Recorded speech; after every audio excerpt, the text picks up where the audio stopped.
आप जानते हैं कि साल 2024 में ऐसा लोकसभा चुनाव होने वाला है जिसमें गांधी परिवार खुद अपनी ही पार्टी यानी कांग्रेस को वोट नहीं कर सकता। क्या आप जानते हैं कि जो केजरीवाल परिवार है वो अपनी ही पार्टी आम आदमी पार्टी को वोट नहीं कर सकता। चुनाव के बटन में, अपने पार्टी के बटन में वो चुनाव नहीं दे सकते। अब आप सोच रहे होंगे कि ऐसा क्यों, आखिर वो कौन सी वजह है कि गांधी परिवार अपनी पार्टी को वोट नहीं दे सकता। तो क्या अब गांधी परिवार वोट नहीं दे सकता, केजरीवाल का परिवार वोट नहीं दे सकता? हम ऐसा क्यों कह रहे हैं, आइए आपको बताते हैं। इस बार का लोकसभा चुनाव कई मायनों में काफी अलग है। इस बार के चुनाव में उन राजनीतिक पार्टियों के साथ गठबंधन देखने को मिला है जो कभी एक दूसरे के विरोधी रहे थे और एक दूसरे को कोसते नहीं थकते थे। हालांकि देश की सियासत का मिजाज अब बदल चुका है और एक तरफ 50 से अधिक पार्टियों के साथ एनडीए है तो दूसरी ओर 25 से ज्यादा पार्टियों के कुनबे के साथ इंडिया गठबंधन है, जिसमें कांग्रेस, आम आदमी पार्टी और कई अन्य विपक्षी पार्टियां हैं। इस बार के चुनाव में कई दिलचस्प चीजें भी देखने को मिल रही है। आजादी के बाद पहली बार 2024 के लोकसभा चुनाव में गांधी परिवार कांग्रेस को वोट नहीं दे पाएगा।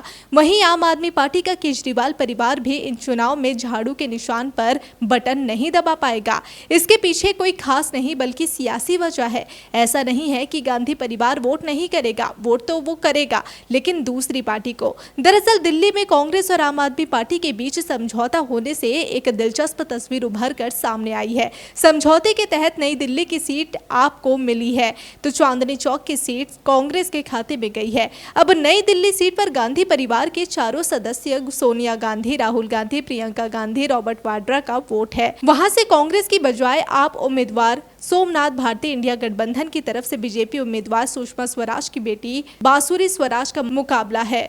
ऐसी मजबूरी में गांधी परिवार को अपने हाथ से झाड़ू का बटन दबाना होगा। कांग्रेस परिवार के वोट को लेकर किए गए सवाल पर पार्टी की प्रवक्ता सुप्रिया श्रीनेत ने कहा कि इंडिया ब्लॉक के सदस्य है तो इसमें तकलीफ वाली कोई बात नहीं है, साथ मिलकर चुनाव लड़ रहे हैं। वहीं केजरीवाल परिवार के सदस्यों का वोट चांदनी चौक लोकसभा में आता है जो कि कांग्रेस के कोटे में है, तो जाहिर है केजरीवाल और उनका परिवार झाड़ू छोड़ हाथ का बटन दबाएगा। हालांकि कांग्रेस ने अब तक उम्मीदवार का ऐलान नहीं किया है। सूत्रों की माने तो गांधी परिवार के वोट के चलते आखिरी वक्त तक कांग्रेस दिल्ली में चौथी सीट नई दिल्ली इसलिए मांग रही थी, लेकिन आम आदमी पार्टी तैयार नहीं हुई।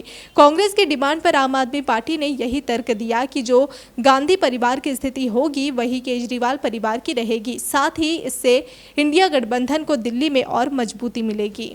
बहरहाल आपको बता दें कि जो गांधी परिवार इस बार पहली दफ़ा ऐसा होगा कि अपनी ही पार्टी यानी कांग्रेस को वोट नहीं देने वाला, और साथ ही जो केजरीवाल परिवार है वो भी वोट नहीं दे सकता आम आदमी पार्टी को, क्योंकि वजह है कि इस बार इंडिया गठबंधन के साथ ये चुनावी लड़ाई होने वाली है।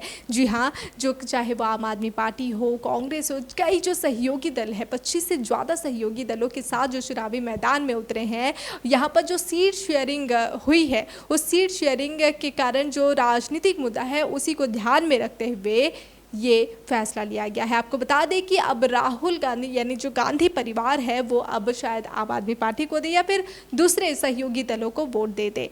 यहाँ पर आपको बता दें कि 25 से ज़्यादा सहयोगी दलों के साथ जो इंडिया गठबंधन उतरने जा रहा है, दूसरी तरफ 50 से ज़्यादा सहयोगी दलों के साथ चुनावी मैदान में उतर रहा है एनडीए वर्सेस इंडिया गठबंधन। ये काफ़ी दिलचस्प लड़ाई होने वाली है क्योंकि ये पहली दफ़ा इस तरह की लड़ाई देखने को मिलेगी जहां एक और इतनी बड़ी जो गठबंधन है, दूसरी तरफ एनडीए, एक तरफ पहली तरफ अगर हम देखें तो इंडिया गठबंधन, जो एक दूसरे के खिलाफ जो देख रहे हैं हम लोग, बयानबाजी भी तेज हो रही है। लोकसभा चुनाव आते आते सभी जो चुनावी प्रचार में जुटे हुए हैं, जो चुनावी मंच है उसे एक दूसरे के खिलाफ हल्ला बोलते हुए नजर आ रहे हैं। जो पार्टियों ने, सभी राजनीतिक दलों ने जो कमर कसी हुई है, आगे क्या होता है, क्या इंडिया जीत हासिल कर पाती है या फिर एनडीए देखने वाली बात होगी। इस बार जो लड़ाई होने वाली है वो है इंडिया वर्सेस एनडीए। जी हाँ, 50 से ज़्यादा सहयोगी दलों के साथ एक तरफ जहाँ पीएम मोदी अपने बीजेपी जो है सहयोगी दलों के साथ उतरने वाली है, दूसरी तरफ इंडिया गठबंधन जो कि 25 से ज़्यादा सहयोगी दलों के साथ एक मंच पर पूरे चुनावी मैदान में उतरने वाले हैं। लेकिन इसमें जो कुनबा जो डबल देखने को मिल रहा है, डबल मजबूती के साथ जो आगे बढ़ रहा है वो है एनडीए। सीट शेयरिंग मुद्दे पर भले ही इंडिया हो चाहे एनडीए, कई राज्यों में बात नहीं बन पाई है, लेकिन फिर भी अगर देखें तो एनडीए के मुकाबले इंडिया गठबंधन काफ़ी कमज़ोर होता दिख रहा है। लेकिन फिर भी राहुल गांधी को, कांग्रेस को काफ़ी उम्मीद है कि जीत शायद इंडिया गठबंधन को मिल सकती है। उनका ये भरोसा सही साबित होता है या फिर बीजेपी जो लक्ष्य तय करके जो चल रही है, क्या वो उस लक्ष्य तक पहुंच पाती है? इस पर सभी की नज़र बनी हुई है और आपकी नज़र बनी रहे डिजिटल खबरीलाल पर। खबरें आपकी नज़र हमारी।